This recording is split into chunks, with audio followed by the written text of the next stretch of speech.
Hello, everybody. Good morning. It's Sandra Bissell here from ExpatJoy. And as part of the EXPAT Fridays or the EXPAT series that is happening every Fridays, I have the pleasure to have Terri Werner here with us today. I will be interviewing her, and she's going to be talking about neuroscience and change. How can we use our brain, something we carry with us every single day, to navigate transition? And by transition, it can mean something as simple as moving to the town next door, or to move to a different country, or even having a life transition. So I am thrilled to have Terri here this morning.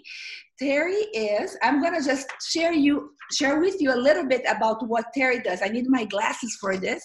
Oh well, let's wear them.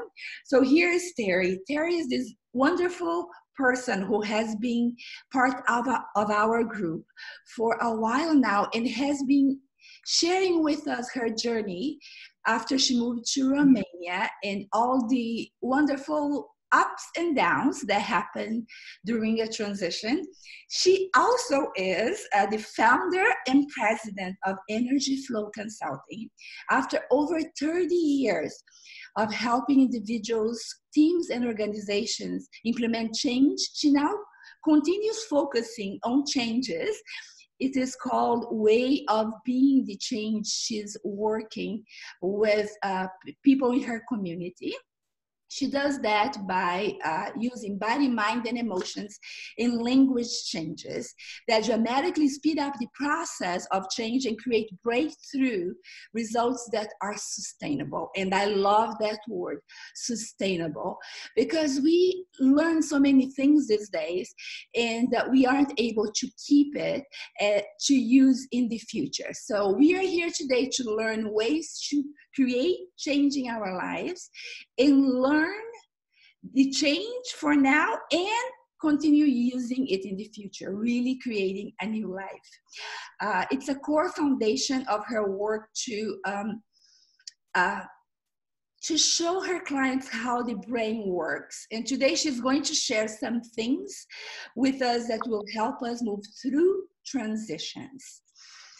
Terri, it's a pleasure having you here with us. No, thank you so much for inviting me. I'm just absolutely delighted to be here. Really appreciate it.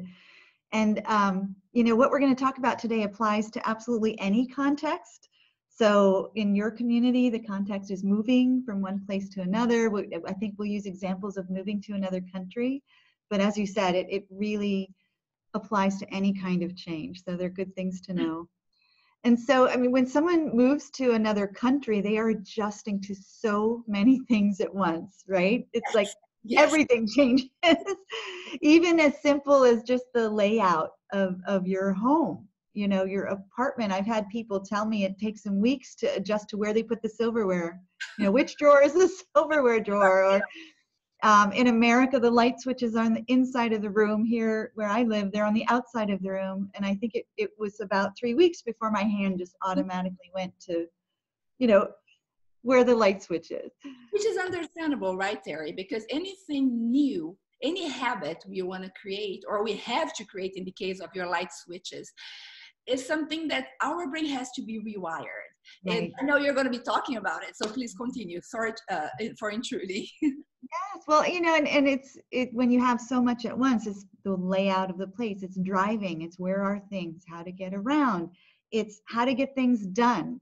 I was, fumbling around in the grocery store, just learning how to buy fruits and vegetables. If it took me a while because I don't speak the language and I can't ask questions, but through body language and glares, I learned when you buy a fruit and vegetable that is per item, you put it in the bag and you take it with you to the checkout counter.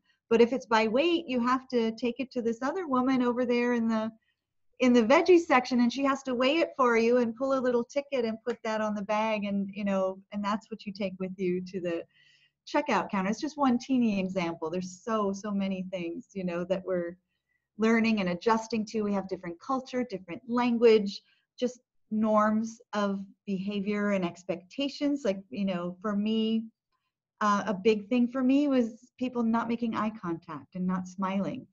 which connection is really important to me. So that was a big adjustment for me when I first came here. But your brain is actually having to recalculate. It's like your GPS recalculating all the time. There's different time zones and there's different measures, and it's kilometers instead of miles, Celsius instead of Fahrenheit, the money exchange, time zones. We once had a Zoom call with one son in Nebraska, one in New York. We were in Romania, and our other son was in New Zealand. So wow. it's just 16 hours of time zones, and constantly having to think about where are my friends, what time is it there. So the brain I just have to say something. I'm in the United States right now, and you're in Romania. Isn't it wonderful that we are here sharing with the world, things happening in different continents, different time zones. So yes, right on what you said about your I'm so grateful for technology. So grateful. And things you wouldn't even expect. Like, I didn't know that 8.5 by 11 paper is longer in Europe and in Australia. And I lost $135 because I bought a box of printer ink for my printer, a whole kit with the color, and it had exactly what it was supposed to have on it. And I missed the fine print that it was only for Europe and Asia and Africa. I didn't know the United States printers take a different printer ink. We could have a whole conversation about why. Yes, why do they do that? Let's not go not today. So I just wanted to share a few things, basic things about how the brain works that can help us adjust to change faster and easier with less stress and more enjoyment. And one of my teachers, Dr. Joe Dispenza, says that just having the knowledge of what's going on already is hugely helpful. So, we have a very limited time today, so obviously we can't go into depth, but I think that just knowing some of these tips and being aware of what's going on is really helpful. So you may have heard the term neuroplasticity. Yes, fortunately, yes. So thankfully, our brain has the ability to continue to change throughout our entire life. So that's really good news. Yes. And the way that we change is by creating new neural pathways in our brain. I call them our mental maps. And so, Sandra, if I say the word car, what's the first thing that comes to your mind? Mine is pretty boring. I think about a white sedan. There's no brand on it. Yep, first thing, right? So if I'm standing up in front of a room with 30 people doing a training program, for example, and I say this one tiny 3-letter word, car, immediately there are 30 different thoughts happening in the room. Somebody's thinking about their first car. Somebody's thinking about their favorite car. Someone's thinking about their last car accident. Someone's thinking about the first time they made love in a car. Somebody's thinking about the car they're going to buy. Every single person, even with just this one word, their brain goes according to their own unique mental map. And that's important for us to know, because that's happening all the time. And you can just imagine the implications in one culture and how that is multiplied when you get so much diversity in a room. But the way that adults learn is by taking in new information and then processing how it fits to the mental maps that they already have. And so this is why we have things like confirmation bias and unconscious bias. This is why little children are like little sponges, and they're just soaking up new knowledge so much faster and easier because they don't already have all these mental maps going on in their head. And so your brain has to either attach the new information to something you already know, or it has to create a new pathway. Okay. So like in coaching, I call it the golden moment, when I say something or I ask a question and the client just stops and they look up. That's a sign the brain, like, oh, I never thought of it that way before. And, as a coach, you're like, yes, new insight, right? They got it. If you notice when people look up, that means that there's no map for that. The brain is actually starting to create a new path. And pause, and just allow that time. It requires time to create the new pathways. So I think one of the tips is that when we're going through times of change, we have to slow down we have to take time, carve out time for this processing and the rewiring to take place. Well, that's a very important tip, because many of us, when we are in transition, we just want to get it done so we can go back to normal. So what you're telling us is to slow down and allow the brain, not only the body and the, whatever is going on in our lives, but also allow the brain to transform. Exactly. Slow down to speed up. Awesome. Awesome. That's much better said. And sleep. That a lot of this happens when we're sleeping too. So often when we get overwhelmed and busy and we have a lot to do, we tend to cut back on our sleep, and that's really, the most important time that we need it. And most of the time we're running on autopilot. So when they say you're only using 10% of your brain, what that means is the conscious, intentional part that we're aware of is a very small stage. 90% of what our brain is doing is really subconscious to us. And so if you remember when you first learned how to drive a car, you had to be very conscious and intentional, and where's my feet and where are my hands, and looking everywhere. And after practice over time, this ability to drive now sort of fades into the background, right? You don't have to really think about how you're driving or how you write your name in cursive to sign a check. It's very automatic. And when you get within a mile of home, or, you can be thinking about other things while you're driving the car. And so one of the things that happens when people are in coaching is that they're intentionally thinking about how they're thinking. So it's a practice that we all can cultivate in our daily life all the time, and even tapping into the wisdom of our bodies. And so what we want to do is learn how to raise from the subconscious level to our conscious level of really knowing and understanding what's going on and having ahas, because once you see something, then you can change it. But you can't really change it until you can see it. Yeah, that's perfect. Yeah. So to change new thinking, you have to, be expending energy on being intentional about doing it over and over again until now this is a mental map that fades into the background. So this is what people do all the time when they want to change something. But when we move to a new place, whether we want to do it or not, it's forced, right? We are forced to have, these new mental maps are needing to happen over and over again. We're encountering so many things that don't fit into our previous experience. I'm sure with all the moves you've done, you've had a lot of practice with this. Yes, most definitely. And you're doing that right now. So I Yes. congratulate you Yeah. on you're doing. Especially the first 4 to 6 months. I've heard from people who do this every 3 years. This is our first time, so I think it was more intense. I think people don't realize that the brain is just doing a lot of intense work. And so the next tip, during times of change, we need radical self-care. Yes. That we replenish. That you're saying that, because again, people in transition, they think, oh, I'll get this done and go back to normal. There's that inner desire to just go back to normal. Yeah. But if you don't allow the body, allow the mind to really slow down somehow. So radical self-care is tip number 1 when in transition. Thank you. I love it. Yeah. Well, and your brain actually depletes the nutrients the harder it works. And so you need more frequent breaks. And that doesn't mean checking Facebook. That means a brain break. Go outside, take a walk, get some sunshine. Drinking a lot of water is really important, not only for the functioning of the brain, but here's another tip. Water is great because it's fluid and adaptable. It represents flow and change. So anytime you're going through any period of change, drinking a lot of water, going to the ocean, being by the lake, taking a bath, swimming in a pool, these are all really helpful things. But eating healthy food, fueling the brain, giving it what it needs. Just imagine that it's over processing and overheating. You wouldn't do that to your car, right? You would put some water in the I forgot what it's called, the radiator, and cooling systems, and put gas in the car, all of those things.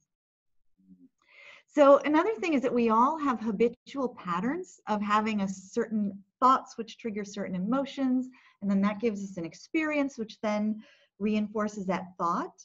And each one of us has over time have developed habitual patterns that can make it really hard for us to change or to adapt to change. So one of the nice things about how the brain works is that it can only focus on one thing at a time. And intuitively we know this. Like if you've ever been driving in a strange neighborhood and you're looking for the house number, and so you turn the radio down. Yes. That, you know, right? You don't think and you just dial down. Yeah. Because you really can only focus on one thing at a time. So it's incredibly important to raise our awareness of our thoughts. Are they serving us or not serving us? Is this train of thought getting me, you know, closer to being settled and in transition and happy? Or am I thinking about how lonely I am or how difficult this is or how many problems I'm encountering, right? Which all of it's happening. So another tip is to just really become aware. I say cultivate the observer part of you that's always sort of noticing, where are my thoughts going? And knowing that you can only focus on one thing at a time, you can intentionally shift your thoughts into a positive direction. Yes. We also develop a shape over time. So this is what we call our conditioned tendency, which is how we tend to react under pressure. And this isn't just our thoughts and emotions that are in our subconscious programming, like I just talked about, but they actually live in our tissues, in our body, these conditioned tendencies. Now, here's a really important point. You cannot have new behavior in an old shape. Okay, go on. So you have to change your shape before you can have new behavior. And this is where people tend to try to change something and then they keep falling back and they're stuck, and they may not even consciously know or understand why, because the resistance is actually in their body. It's intriguing. And our conditioned tendency was created at one point. It was developed to take care of something. These are all, you know, your body and your brain is all designed to take care of you and to protect you. So there was some need at some time, maybe protection, maybe, you know, whatever it was that created this conditioned tendency. And if we don't know what that was taking care of, it's going to keep holding on. I see. And so the trick is to figure out what was that conditioned tendency taking care of and find another way to take care of that. And then the body can release. Does that make sense? Yeah, tell me more, a little bit more. So for me, a really important thing to me is connection, feeling connected to people. And, you know, like, you know, I grew up in Minnesota, you wave at people driving down the road that you don't even know, you know, smiling. And here the culture is to not make eye contact. The culture is not to smile. And my husband was the one who had the job. So he had a reason to get up and go to a job and meet people and a purpose, and I did not. So I had to find ways to meet people, but I found that when you go on a tour of a museum or go to a little beading class or whatever it is, it's very superficial conversation. I see. So I was meeting a lot of people, but not necessarily having really deep connection that I longed for and that I had developed in my support network back home. And so my awareness that connection was a core need of mine, because I was having all of these reactions to not having this connection. And it's like, okay, what is it that I need? And when I realized what it was, I could find just a few people that you really connect with, that are willing to have those kinds of deep conversations. And when I finally had those kinds of relationships, my conditioned tendency released, and it was easier for me to adjust to other things. Does that make sense? Yes, Terri, what I'm hearing is that since you had the awareness of what you needed, so I love that, said, I need connection. And you thought that, so that was what you needed, but then you noticed that you couldn't fulfill that the way your life was, because of, you know, being new to new place, the culture was different. Somehow you navigated and somehow changed the shape of how you used to get connection to a different way, but you still got what you needed. And you felt fulfilled, and therefore made the transition to Romania a little bit easier or much easier. Yeah, I wish I'd figured it out sooner. Now I can share with other people. Maybe they'll get to doing a great job. I know you're sharing already with us, so that's impressive. Thank you, thank you. That's why we do this, right? And in terms of, your conditioned tendency and having to create a new shape, if we just stick to the car metaphor, now you know how to drive. It's subconscious. You've been doing it for decades. Now all of a sudden you have to learn how to drive a stick shift, a manual transmission. So now we have to go back to being really intentional and focused on doing this new way. And you have to do it over and over enough times that now, this becomes normal. Is there a conditioned tendency that you had to change when you moved to a new place? So I will stick to the car example. Okay. I lived in Japan for a while, the last time 2 years. So I was driving there, and being from Brazil, there were opposite sides, right? That I was driving in Japan. It was very scary there. But what really got my attention was when I moved back to Brazil and I was driving an area where there weren't cars parked.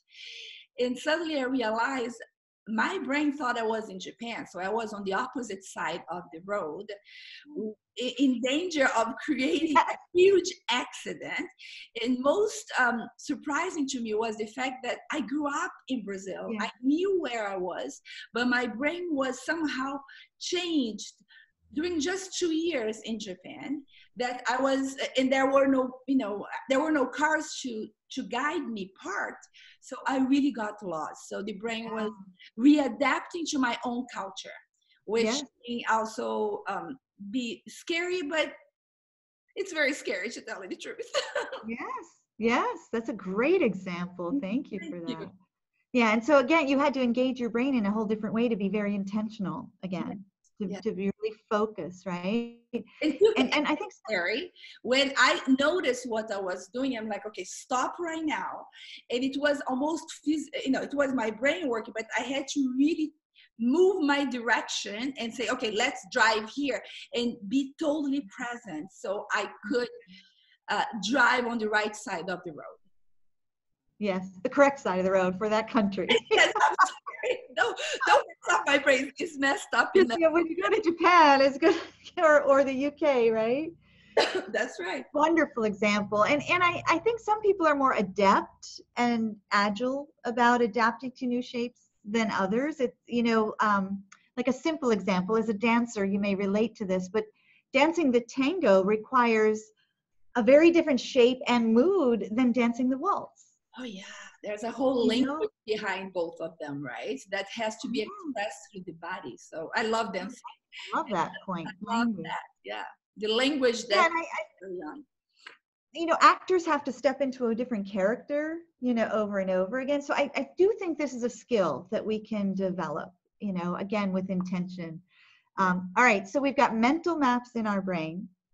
We have the connection between our brain and our emotions and our behaviors, which we have some habitual patterns that we've developed. And we have these conditioned tendencies that live in our body. So now with all this new knowledge, we have a whole different level of understanding of what we call our comfort zone. Okay. Right? So I think we're all familiar with how it feels when we get outside of our comfort zone and stretching. And so when that happens, everything in this interconnected system of your brain, your emotions, and your body is signaling to you that moving outside of your comfort zone is bad. Yeah. Again, the brain is designed to protect you. That's its job. Yes. And organic systems always strive towards homeostasis.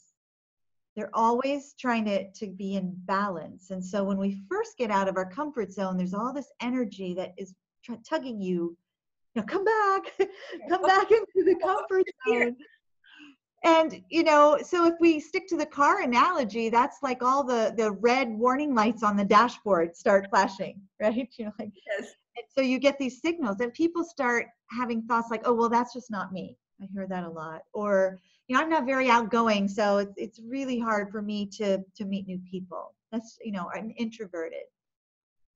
So now with this new information, knowing what's going on inside of you, for example, you could join a group like the International Women's Association, you could go to events, you could start introducing yourself and asking questions to start conversation. And when the red lights start flashing, your new thought can be, look at me, I'm uncomfortable. I'm creating new neural pathways. Yeah, exactly. Right? You know, and you're like, oh, I just look at this. All I have to do is keep doing this enough times that it starts becoming my new normal. It starts feeling comfortable. Yes, yes. Yeah.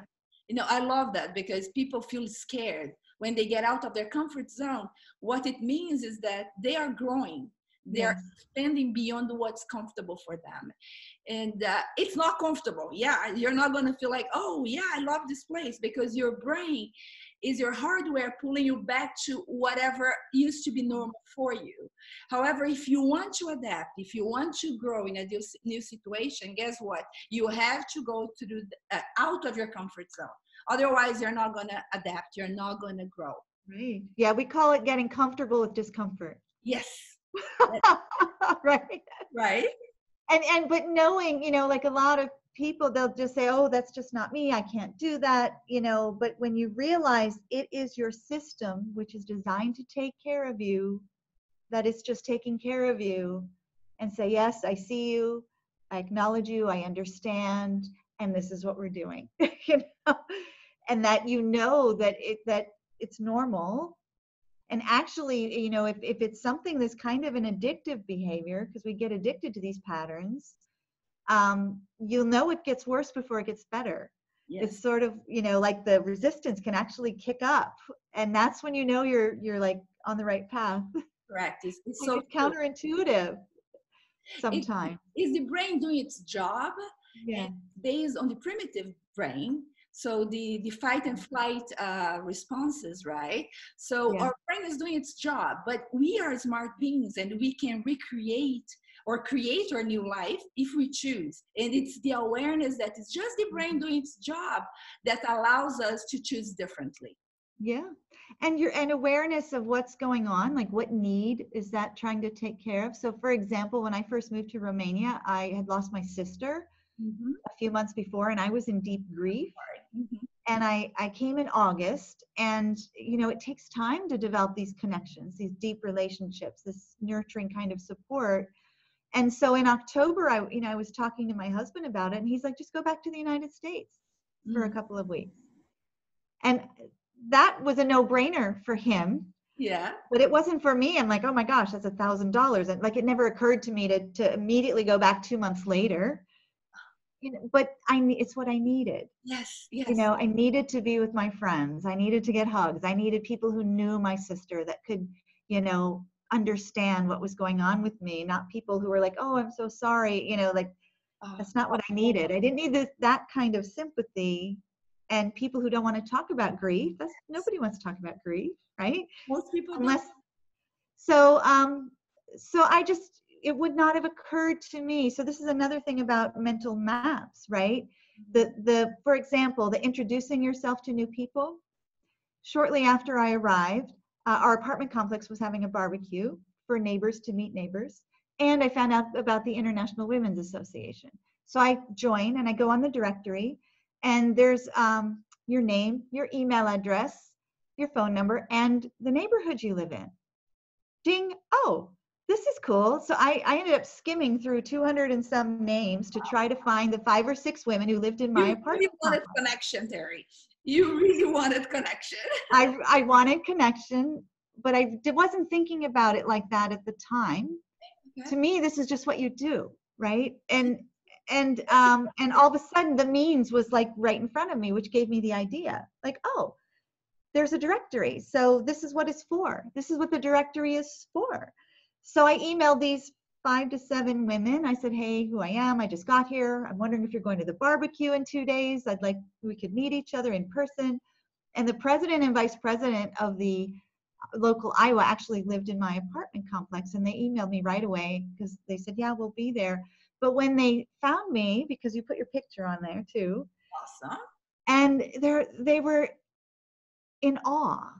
You know, like they've moved from place to place, and they've been in Iowa for a long time. And they said, I've never seen anybody do what you did. And I'm like, what are you talking about? And they're like, you actually look people up, and you know, most people are wait to be approached, or they're kind of shy about meeting new people, and you just, you know, put out that email. I was so surprised. And I'm in my brain, my mental map is, isn't that what the directory is for? I love that. Why would you have a directory with neighborhoods if that and Each email addresses if that wasn't the intention, right? So to me, it's, you've heard that phrase, it's a no-brainer. right for But you. that's because of my mental map. But you It's know, I because want to add to that, Terri, because in my experience, now I'm this woman who will arrive and call, have the director be just like you. But in the past, when I started my journey, my international journey, I'm like, no, I can figure it out on my own. I don't need your help. I don't need community. I did that. And I remember arriving again back to Brazil after living abroad. And I had this woman calling me who was a Brazilian, but she talked only in English, British English with me. And I'm like, why is she calling me? I don't need her help. It turns out that we became lifelong friends because she reached out to me, who was a young expat, and I didn't have the experience or the gut to call people from the directory. So we go through ups and downs. So I love that you are this powerful woman who goes and calls people. But sometimes in our life's journey, we aren't the same, right? We are different because of different reasons. So I love that your organization, the IWA, is able to have for both. They're serving you, and they serve the newer expat or the shy expatriate spouse. So they're doing an incredible job. And in terms of what we're talking about, these mental maps, because you had that experience with that woman who reached out to you and it changed your perception of support, now you had a mental map for that. Yeah. And now look what you're doing. You see what I mean? Because of your experience in your mental map, now you're realizing that other people need support. Yes. And it became your life's work. Yes, it became my life's work because I truly believe that expatriates, we are the most important and the powerful resource for each other. Yeah. You're sharing with us now, and I'm sure somebody will say, oh, I can't do that. Or maybe I don't want this part, but I want the other part. And we are just sharing. Yes, you're sharing your expertise, but you're also sharing your experience. And there is so much knowledge, so much power that you're giving the community. And just by being you, you're helping somebody else. So thank you. Good point. You're welcome. So times of change require radical self-care. Yes, correct. Be aware and intentional of stretching outside your comfort zone, and that then you have to do things over and over again before they become more comfortable. And remember that you can't have new behavior in an old shape. And coaching is the best way I know of to create a new shape. What you do for expats is really important work. And there's a lot of things that we can do on our own. Oh, yes, yes. Creating community, as we just talked about. It's like just being with other people, because by witnessing others, we can then say, oh, I can do that. I can have new insights. And by getting out of our comfort zone. In our comfort zone, I challenge, I would say that if we stay in our comfort zone, we don't grow, we don't expand. We can be comfortable, but there is no growth there. So I want to challenge all of you to get out of your comfort zone, even if it's for a short while. If you need, you jump right back in. Right, good point. So Terri, I am so grateful for you being here with us today, sharing your knowledge, sharing this beautiful smile of yours. We are in your living room with you in Romania, so that's a big celebration for me, and I bet for the community as well. Terri will be sharing with us her, she has a gift for you, so I'll post in the comments below, but she's gonna talk about it in a moment. And she's leaving her doors, her virtual doors wide open, so you can reach out to her in case you have a question. I'm sorry, I have a little cough, so I'm drinking lots of water today. Sorry about my voice. You can reach Terri by sending her an email, which will be posted in the comments below. You can also send her a personal message through Messenger, or you can leave a comment. Whatever way you prefer is perfect. And enjoy this content and let us know your thoughts. And please ask those questions. All right, thanks so much. So Terri, please take on and share with us your website, your email, and I will post those in the comment below. Okay, perfect. Yeah, thank you. I'm just delighted to be here. My mission is to help people see new possibilities, believe in themselves and their capabilities, have the courage to try the previously unimaginable, and move from ordinary to extraordinary in both their personal and professional lives. So that's how I see my mission. And so I'm just really delighted to have the opportunity to be here and offer something to your community that might be helpful. My free gift is a 36-minute audio of an interview that was similar to this one. And again, it had a specific context, which was changing health behaviors, but also, you know, the way the brain works, the tips that I share in that audio apply to any context whatsoever. It just happened that the context of that interview was health. To find it, you just go to my website. It's www.energyflowconsulting.com and click on the resources page, and then there's a way to get the link to the free gift. And my email address is also easy. It's Terri, which is Terri, at energyflowconsulting.com. Oh, thank you so much. And I want to wish you and everyone part of the ExpatJoy community a wonderful Friday and a joyful weekend. You guys take care. We'll be back here next week, Friday. Take care. Bye-bye. Bye, Terri.